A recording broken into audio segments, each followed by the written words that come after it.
thanks for joining me, and for those of you that are new, big welcome to you.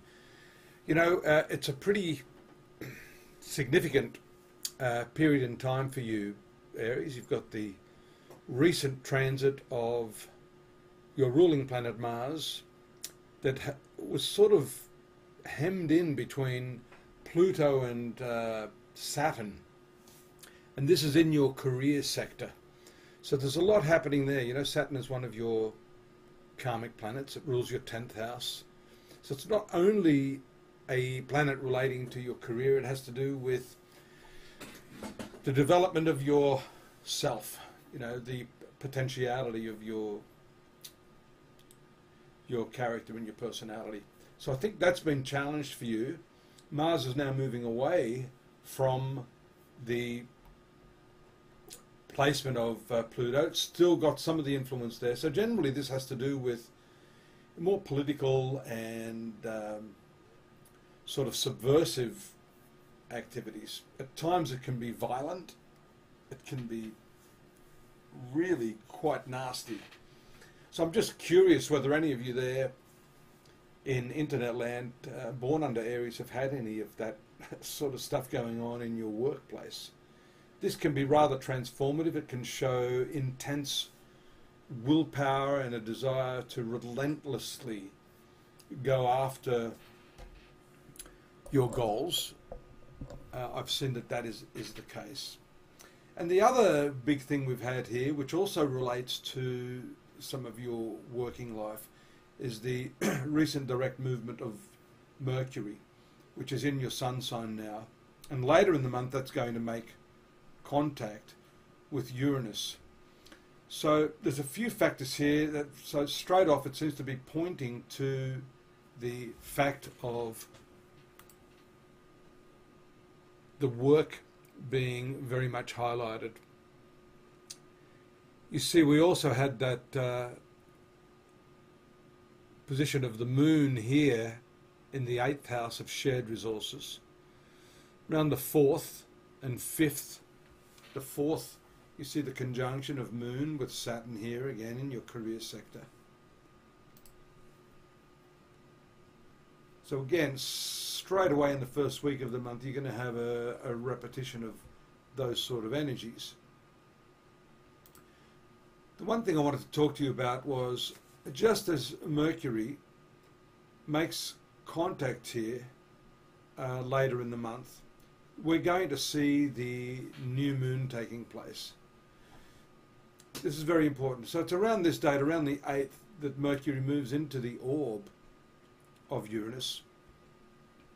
Moon moving through these areas will swing around here, and I think from my list here, I see the conjunction of Uranus taking place on the 13th, and the new moon taking place here in your 2nd house of finances. So these two astrological factors, and have a look at the tension that's building up here. Again, this Pluto energy having reference to your professional activities. And the sudden and abrupt nature of this. So around the 12th, the moon makes its conjunction to these two planets already in conjunction. Then it moves into, well, Mercury moves on that date as well, the 14th, and then we have on the 15th, 16th here, the new moon taking place. And this is all to do with your finances. This is a very, very important couple of days. You can see here, first we had Mercury transiting into your finance sector, then Uranus. Now that's a very, very big transit. Uranus doesn't make those sort of changes except once every 7 or 8 years. It's a 7-year cycle through each sign. So we can see here that the quality of your work, your finances, also what you value is going to come into clear focus at this time. Note also that this combination of Mercury and Uranus is notorious for throwing spanners in the works. So that could precipitate some of the changes we see in the new moon here, and then straight after that Moon slips out into that third house of communications and negotiation. Around the same date, look at all these transits taking place at the same time.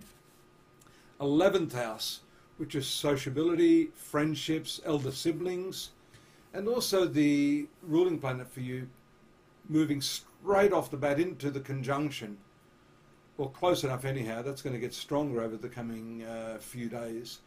The South Node, or one's past karma. So a lot of karmic issues going on here. We could take that a step further and say that this is also a house of profit.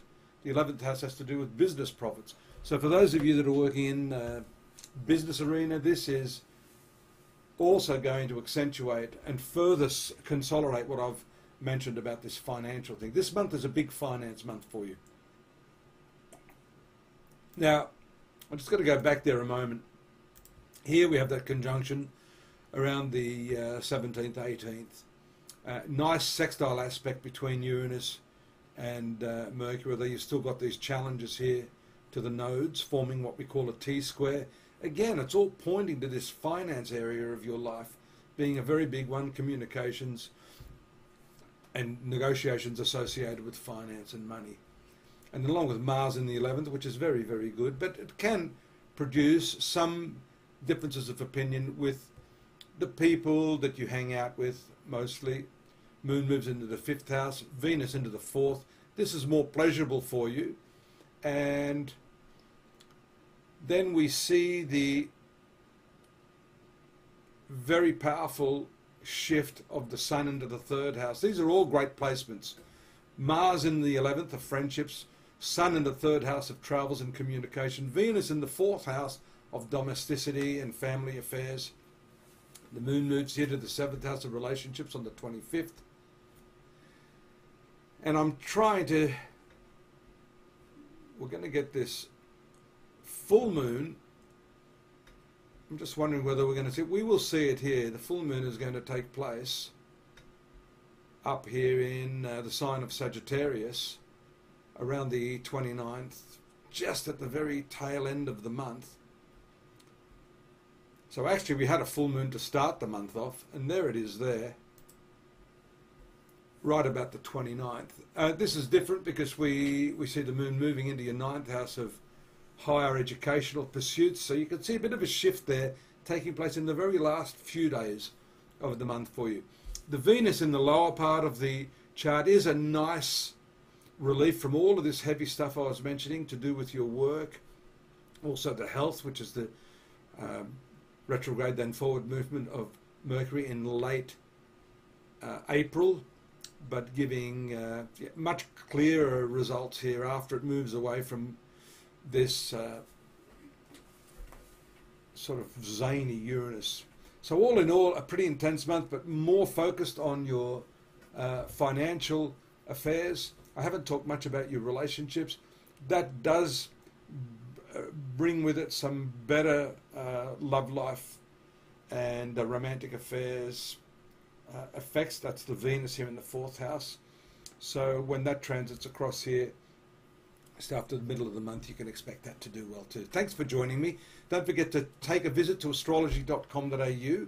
We have more on the month there, and you can get your dailies and your yearly readings as well. See you next month. Bye-bye.